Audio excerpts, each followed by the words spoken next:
Hi, I'm Habiba from Craftify my love, and welcome to today's video. We will be making a wreath together. To be clear, that wreath. It is sort of a de-stash project because I made it from all the things I already had at home. If you want to, know and learn about how to come up with a design, how to build up the decor for a wreath with whatever you have at hand, which can be a very frugal craft, which I love, probably you too, then stay tuned. As these things all had been shopped last year, I'll give my best to find similar or maybe even the exact same items for you. Also, there will be a blog post with even more information, and I'll make sure to link to it in the info section below for you. And without further ado, let's start making this wreath. You'll start by getting out all the supplies and place them randomly, loosely on your wreath until you're happy with the design. Then make a quick sketch so you don't lose the design again. Next is going to be the creation part of those embellishments. I will start with the one on the top left of my wreath, cutting a bow and using craft wire to hold everything together. Cut the wire long enough so you will be able to fix the embellishment to your wreath later.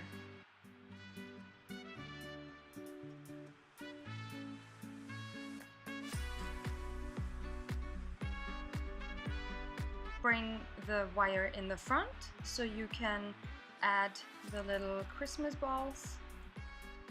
Twist the wire together twice maybe or 3 times so it's secure, and bring it back into the back. Now, I found these coasters in the supermarket last year and I love the design. They look like a mandala to me, and I decided to put them in the back of this embellishment. Now, this is going to be a deer wreath, so antlers go in the design. I found these ornaments and I am weaving them through the mandala thing with my crochet hook to make a knot in the back. This can be a bit tricky. Patience is not my thing, but it worked in the end.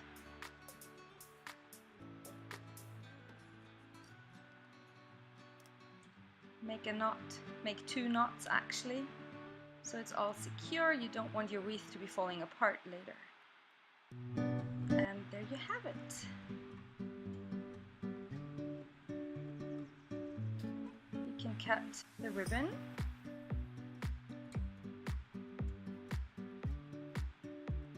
I don't know how you call that. Pointy. Cut the ribbon to pointy ends maybe. And you see, I wasn't happy with the outcome. I wanted to add a pine cone for a natural element with all the bling and the sparkle. I collect these when I am out for a walk, but you can buy them as well. I can link to them in the info section or in the matching blog post for you. This is the second element. I had a leftover of this raw wool or raw woolen thread, I guess. I wanted to make a bow with. Again, I am using craft wire to hold the bow together. Tell me in the comments how this wool yarn thread thingy is called in English. Add the Christmas balls, tie them together,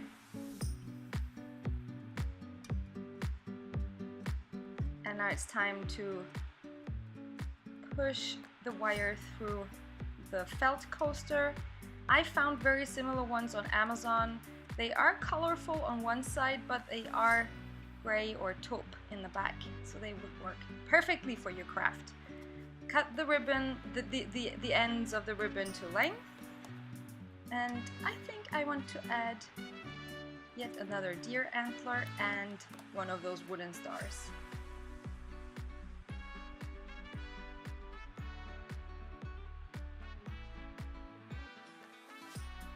Here we go again. The crocheting hook is a very handy tool for this step.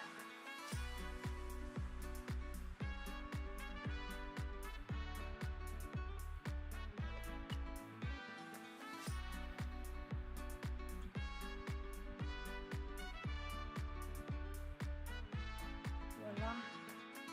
Making a bow, no, not a bow, a knot, and another one, and cut off the ends.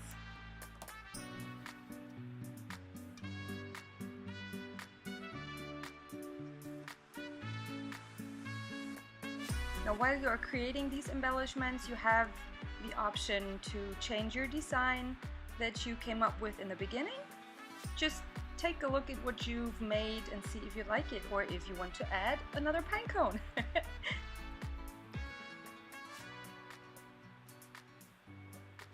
Now we are done with the two big embellishments. It's time to adjust them to the wreath. I found mine at IKEA, but I have linked for you two wonderful ones, even a pre-lit one. I think we don't have that in Germany, on Amazon. Now I bent the twigs to the side and started to knot the embellishment to the wreath with the craft wire. Whoa, words coming not so easy today, I'm sorry.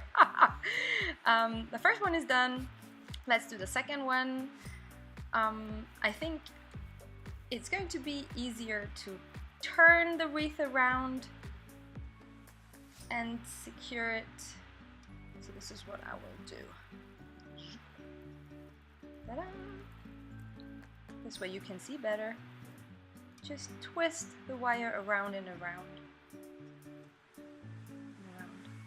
Now, in case you're wondering why I am not hot gluing the embellishments to the wreath, I want to have options. So maybe I want to change things up next year, or I want to decorate this wreath in a whole nother color. So I want to be able to take it apart without having hot glue everywhere. Like, it didn't work out entirely without hot glue, but I used as little as possible. So I am adding a big green Christmas ball, again with a little bit of wire. And I found these tiny Christmas balls. They come on a piece of wire. It's like a pick. And I untied it and used those wires to attach the set of 3 tiny balls in the wreath.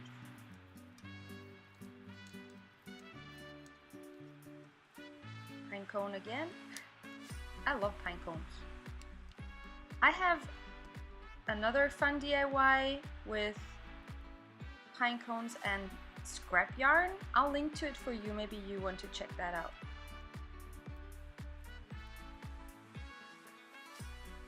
I'm not sure if you saw, I tried to glue the pine cone onto the bulbs rather than onto the wreath, but with this star, it's going right onto the wreath.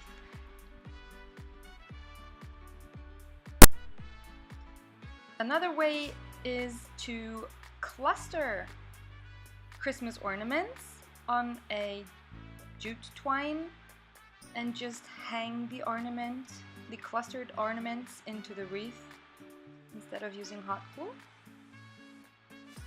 Also, I think the jute twine gives the wreath a rustic look, and it's sort of matchy-matchy with the hangers of those sparkly deer antlers. I just tied it around, made a bow,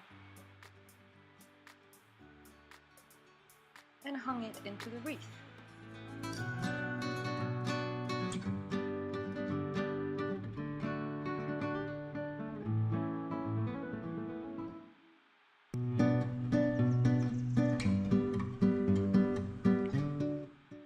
not a fan of overstuffed wreaths, but I think I like having, you know, decorations in symmetric places, so I added this star and a sparkly little tiny Christmas ball.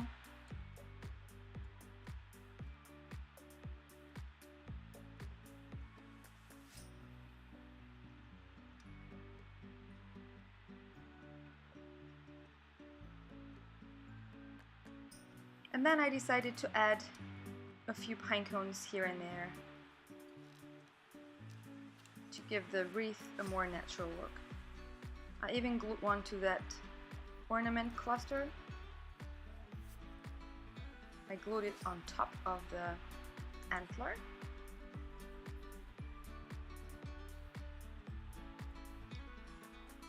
Added one to the star and ball combo.